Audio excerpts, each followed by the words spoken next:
Hello friends, welcome to Kautilya the master mind channel. Subscribe ಮಾಡಿ, share ಮಾಡಿ ಹಾಗೂ bell button ಒತ್ತೋದನ್ನು ಮರಿಬೇಡಿ.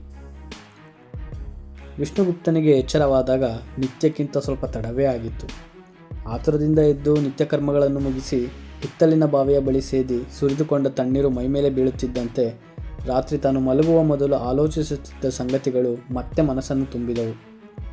ಆದರೆ ಈಗ ನಿನ್ನೆಯ ಉದ್ವಿಗ್ನತೆ ಇರಲಿಲ್ಲ. ಸಾಧ್ಯವಾದರೆ ಈ ದಿನ ಗುರುಕುಲದಿಂದ ಬರುತ್ತಾ ಧರ್ಮದತ್ತನನ್ನು ಕಂಡು ಒಂದೆರಡು ಸಮಾಧಾನದ ಮಾತುಗಳನ್ನಾಡಬೇಕೆಂದು ಅಂದುಕೊಂಡ. ಮತ್ತೆ ತಂದೆ ಚಣಕನ ನೆನಪು ಬಂತು. ಬಾಲ್ಯದಲ್ಲಿ ಅವನು ತನ್ನ ಮೇಲೆ ತೋರಿಸುತ್ತಿದ್ದ ವಾತ್ಸಲ್ಯದ ಕೆಲವು ಘಟನೆಗಳು ನೆನಪಾದವು. ಒಂದು ದಿನ ಇದೇ ಬಾವಿಯ ಬಳಿ ಚಣಕ ಬಾಲಕನಾದ ವಿಷ್ಣುಗುಪ್ತನಿಗೆ ಸ್ನಾನ ಮಾಡಿಸುತ್ತಿದ್ದ. ಅದೇ ಸಮಯಕ್ಕೆ ಅಲ್ಲಿಗೆ ಬಂದ ಧರ್ಮದತ್ತ ನಗುತ್ತಾ ಹೇಳಿದ್ದ, ಆಚಾರ್ಯ ಚಣಕರು ಗೃಹ ಕೃತ್ಯದಲ್ಲಿ ಸಂಪೂರ್ಣವಾಗಿ ಮುಳುಗಿ ಹೋಗಿರುವಂತೆ ಕಾಣುತ್ತಿದೆ. ಆಚಾರ್ಯ ನೆನೆಸಿಕೊಂಡವನಿಗೆ ಗೃಹ ಕೃತ್ಯವೇ ಇರಬಾರದೆಂದು ನಿನ್ನ ಅಭಿಪ್ರಾಯವೋ ಎಂದು ಚಣಕ ತಾನು ನಗುತ್ತಲೇ ಕೇಳಿದ್ದ. ಎಂಥ ಉನ್ನತ ಪಾಂಡಿತ್ಯದ ಆಚಾರ್ಯನೇ ಆದರೂ ಅವನಿಗೆ ಗೃಹಸ್ವಾಮಿನಿಯೊಬ್ಬಳಿಲ್ಲದಿದ್ದರೆ ಹೀಗೇ ಆಗುವುದು. ಈಗ ಏನಾಗಿದೆ? ಆಚಾರ್ಯನಾದವನು ತನ್ನ ಮಗನ ಪಾಲನೆ ಪೋಷಣೆ ಮಾಡಬಾರದೆಂದು ಯಾವ ಶಾಸ್ತ್ರದಲ್ಲಾದರೂ ಹೇಳಿದೆಯೇ? ಹಾಗಲ್ಲ ಚಣಕ, ನಾನು ನಿನ್ನನ್ನು ಪರಿಹಾಸ ಮಾಡುತ್ತಿಲ್ಲ. ನಿನ್ನ ಜೊತೆ ನನಗೆ ಸ್ನೇಹದ ಸಲಿಗೆ ಇದೆ. ಅದಕ್ಕಿಂತ ಮಿಗಿಲಾಗಿ ನಿನ್ನ ಪಾಂಡಿತ್ಯದ ಬಗ್ಗೆ ಅಭಿಮಾನವಿದೆ. ನಿನ್ನ ಪಾಂಡಿತ್ಯ ಪ್ರತಿಭೆಗಳು ಗೃಹ ಕೃತ್ಯಗಳ ಕಡೆ ಗಮನ ಹರಿಸುವುದರಿಂದ ಅಷ್ಟರ ಮಟ್ಟಿಗೆ ತಮ್ಮ ತೇಜಸ್ಸನ್ನು ಕಳೆದುಕೊಳ್ಳುತ್ತವೆ ಎಂಬುದು ಒಂದು ಕಾರಣ. ಇನ್ನೊಂದು, ಮಕ್ಕಳ ಪೋಷಣೆಗೆ ಮಮತಾಮಯಿಯಾದ ತಾಯಿಯೇ ಬೇಕು. ನೀನು ಎಷ್ಟೇ ಆಗಲಿ ತಂದೆ. ನೀನು ಎಷ್ಟು ಅಕ್ಕರೆ ತೋರಿಸಿದರೂ ತಾಯಿಯ ವಾತ್ಸಲ್ಯವಿಲ್ಲದೆ ಕೊರತೆ ಹುಡುಗನ ವ್ಯಕ್ತಿತ್ವದ ಮೇಲೆ ಪರಿಣಾಮ ಬೀರುತ್ತದೆ.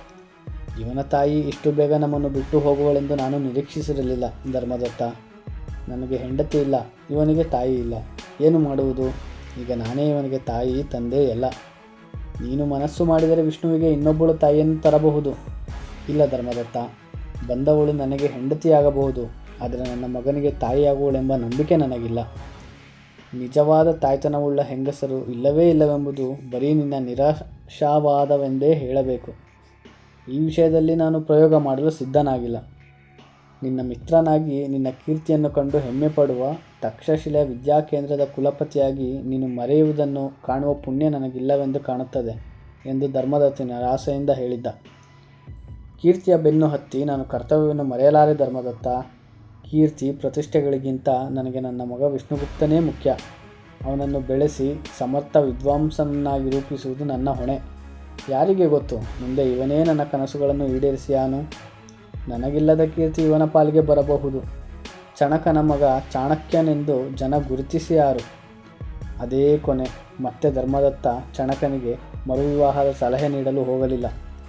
ತಂದೆ ತನ್ನ ಬಗ್ಗೆ ಕಟ್ಟಿದ್ದ ಕನಸು, ಇರಿಸಿದ ನಂಬಿಕೆಯನ್ನು ನಿಜ ಮಾಡಬೇಕೆಂದುಕೊಂಡ ವಿಷ್ಣುಗುಪ್ತ ಯಾವ ವಿದ್ಯಾಕೇಂದ್ರದಲ್ಲಿ ತಾನು ಕುಲಪತಿಯಾಗಬೇಕಾಗಿತ್ತೋ ಅಲ್ಲೇ ಅದೇ ಕುಲಪತಿಯ ನೇಮಕದ ಬಗೆಗಿನ ಭಿನ್ನಾಭಿಪ್ರಾಯದಿಂದ ಚಣಕ ತಕ್ಷಶಿಲೆಯನ್ನು ಬಿಡಬೇಕಾಗಿ ಬಂದದ್ದು ವಿಪರ್ಯಾಸವೆನ್ನಿಸಿತು.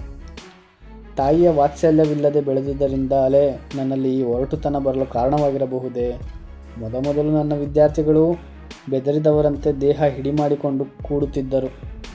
ಎಷ್ಟೋ ಸಲ ನಾನು ಕಠಿಣವಾಗಿ ವರ್ತಿಸುತ್ತಿದ್ದೇನೆಂದು ಅನ್ನಿಸುತ್ತದೆ. ಆದರೆ ಅದನ್ನು ತಿದ್ದಿಕೊಳ್ಳಲು ಸಾಧ್ಯವಾಗುತ್ತಿಲ್ಲ.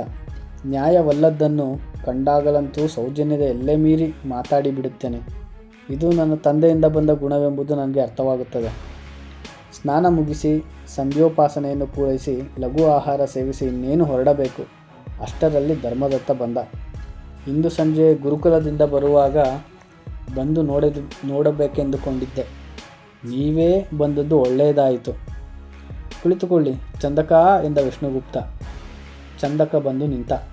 ಅದು ಅರ್ಥವಾದವನಂತೆ ಧರ್ಮದತ್ತ, ವಿಷ್ಣು ನನಗೇನೂ ಬೇಡ ಎಂದ. ಸ್ವಲ್ಪ ಹಾಲನ್ನಾದರೂ ತೆಗೆದುಕೊಳ್ಳಿ. ಬೇಡ, ನನಗೇನೂ ಬೇಡ, ದಯವಿಟ್ಟು ಬಲವಂತ ಮಾಡಬೇಡ. ಧರ್ಮದತ್ತ ತುಸು ಒರಟಾಗಿ ಹೇಳಿದ. ಅವನ ಮಾತಿನ ದಾಟಿಯಿಂದ ಚಕಿತನಾದ ವಿಷ್ಣುಗುಪ್ತ ಮುಖವನ್ನೇ ದಿಟ್ಟಿಸಿ ನೋಡಿದ. ಅದು ತೀವ್ರ ವೇದನೆಯಿಂದ ಕಪ್ಪಿಟ್ಟಿತ್ತು. ಧರ್ಮದತ್ತರೇ, ಏನಿದು? ಏನಾಯಿತು? ನಿಮ್ಮ ಮಗ ಯೋಗದತ್ತನ ವಿಷಯವೇನಾದರೂ ತಿಳಿಯಿತೆ ಎಂದು ವಿಷ್ಣುಗುಪ್ತ ಆತಂಕದಿಂದ ಕೇಳಿದ. ತಿಳಿಯಿತು ವಿಷ್ಣು, ಆದರೆ ತಿಳಿಯದಿದ್ದರೆ ಚೆನ್ನಾಗಿತ್ತು. ಧರ್ಮದತ್ತ ತಡೆದು ಹೇಳಿದ. ಅವನೆಲ್ಲಿದ್ದಾನಂತೆ? ಏನು ಮಾಡುತ್ತಿದ್ದಾನಂತೆ? ಈ ವಿಷಯವನ್ನು ತಿಳಿಸಿದವರು ಯಾರು? ಅವನು ಕ್ಷೇಮವಾಗಿರುವನು ತಾನೇ? ನನ್ನ ಪಾಲಿಗೆ ಅವನು ಸತ್ತು ಹೋದ ವಿಷ್ಣು ಎಂದು ಧರ್ಮದತ್ತ ತಡೆದುಕೊಳ್ಳಲಾಗದೆ ಬಿಕ್ಕಿ ಬಿಕ್ಕಿ ಅಳತೊಡಗಿದ. ವಿಷ್ಣುಗುಪ್ತನ ಆತಂಕ ತೀವ್ರವಾಯಿತು. ಹತ್ತಿರ ಕುಳಿತು ಅವನ ಬೆನ್ನ ಮೇಲೆ ಕೈ ಇರಿಸಿ, ಸಮಾಧಾನ ಮಾಡಿಕೊಳ್ಳಿ, ನಿಮ್ಮಂಥವರೇ ಹೀಗೆ ಧೈರ್ಯಗೆಟ್ಟರೆ ಹೇಗೆ ಎಂದ. ಯಾರೇ ಆದರೂ ಮಕ್ಕಳ ಮೇಲಿನ ಮಮಕಾರ ಇಂಥ ಸಂದರ್ಭದಲ್ಲಿ ಸಂಕಟವನ್ನಲ್ಲದೆ ಬೇರೆ ಏನನ್ನೂ ಕೊಡಲು ಸಾಧ್ಯವಿಲ್ಲ ವಿಷ್ಣು. ಅಂಥದ್ದೇನು ನಡೆಯಿತು? ಮೊದಲು ಯೋಗದತ್ತನ ವಿಷಯ ಹೇಳಿ. ಅವನು ಬೌದ್ಧ ಭಿಕ್ಷುವಾಗಿ ದೀಕ್ಷೆ ಸ್ವೀಕರಿಸಿದನಂತೆ. ಹಾಂ? ವಿಷ್ಣುಗುಪ್ತನಿಗೆ ಇದು ನಂಬಲಾಗದ ಸಂಗತಿಯಾಗಿತ್ತು. ಹೌದು, ಅದು ನಿಜ. ಇನ್ನು ಮೇಲೆ ನನ್ನ ಪಾಲಿಗೆ ಅವನು ಸತ್ತ ಹಾಗೆಯೇ ತಾನೆ? ಒಂದು ಕ್ಷಣ ವಿಷ್ಣುಗುಪ್ತ ಏನೂ ಮಾತಾಡದೆ ಸುಮ್ಮನೆ ಕುಳಿತು ಬಿಟ್ಟ. ಅವನಿಗೆ ತೀವ್ರ ಅಸಮಾಧಾನವಾಗಿತ್ತು. ಮೊದಲಿನಿಂದಲೂ ಬೌದ್ಧರ ಬಗ್ಗೆ ಅವನಿಗೆ ಗೌರವವಿರಲಿಲ್ಲ. ಅವರು ಸನಾತನ ಧರ್ಮದ ಕಟ್ಟಳೆಗಳನ್ನು ಮುರಿದು ತಮ್ಮ ಧರ್ಮದ ಹೆಸರಿನಲ್ಲಿ ಸಾಮಾಜಿಕ ಅರಾಜಕತೆಗೆ ಪ್ರಯತ್ನಿಸುತ್ತಿರುವರೆಂದು ಅವನು ನಂಬಿದ್ದ. ಅವರು ದೇವರು, ಧರ್ಮಗಳ ನಿಷ್ಠೆಗಿಂತ ನಡವಳಿಕೆಗಳ ಮೇಲೆ ಒತ್ತು ಕೊಟ್ಟಿದ್ದರಿಂದ ಅವರು ಚಾರ್ವಕರೆಂದೇ ಅವನಿಗೆ ತಿರಸ್ಕಾರವಿತ್ತು. ಈಗ ಅದು ತನ್ನ ಶಿಷ್ಯನನ್ನೇ ಬಲಿ ತೆಗೆದುಕೊಂಡಿತ್ತು. ಅವನು ಕೋಪದಿಂದ ಕುದಿದ. ಇನ್ನೂ ಸುಮ್ಮನಿರಲಾಗದು ಧರ್ಮದತ್ತರೇ, ವಿಷ್ಣುಗುಪ್ತ ಹೇಳಿದ. ಹೀಗೆ ಬಿಟ್ಟರೆ ಈ ಬೌದ್ಧರು, ಜೈನರು ನಮ್ಮ ಧರ್ಮವನ್ನೇ ನಾಶಗೊಳಿಸುತ್ತಾರೆ. ಋಷಿಗಳು, ಪ್ರಾಜ್ಞರು, ಮಹಾತ್ಮರು ಕಟ್ಟಿದ ನಮ್ಮ ಪುರಾತನವಾದ ಧರ್ಮ ನಿರ್ನಾಮವಾಗುವುದರಲ್ಲಿ ಸಂದೇಹವಿಲ್ಲ. ಏನಾದರೂ ಮಾಡಬೇಕು.